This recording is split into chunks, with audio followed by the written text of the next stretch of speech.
ବିଜୁ ବାବୁଙ୍କ ଶତ ଦିବସ କାରଣ ଆମେ ବିଜୁ ନଥିଲେ ଯେକୌଣସି ଜଣେ ଜନନାୟକ ଆଉ ଓଡିଶାର ପ୍ରତ୍ୟେକ ପରିବାର ବିଜୁ ବାବୁଙ୍କୁ ତାଙ୍କ ପରିବାର ସଦସ୍ୟ ଜାଣିଥାନ୍ତି।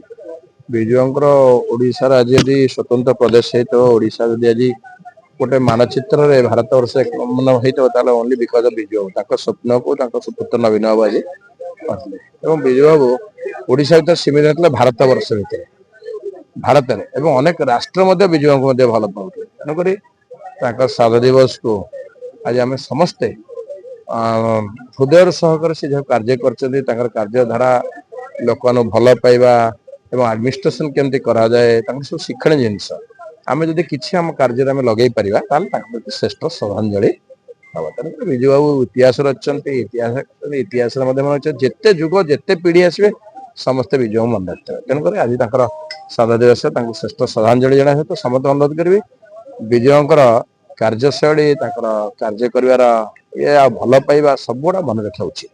ଦେଖିଛି ବିଗତ ଦିନରେ ବିଜୟଙ୍କର ଗୋଟେ ମୂର୍ତ୍ତିଟାକୁ ପୋଡି ଦେଇଥିଲେ। ସବୁ ତ ମାନେ ଘୃଣ୍ୟ କାମ ବିଜୟଙ୍କର ଏମିତି କରେ ବିଜୟ ସମସ୍ତେ ବିଜୟଙ୍କ ରାଜନୀତି ଇଏ ନବାନି ସେଥିପାଇଁ ଜନନାୟକ ଥିଲେ ସେଥିପାଇଁ ଯିଏ କରିଛନ୍ତି ଅତ୍ୟନ୍ତ ନିନ୍ଦନୀୟ ଆମେ ତାଙ୍କୁ ଘୃଣା କରୁଛୁ।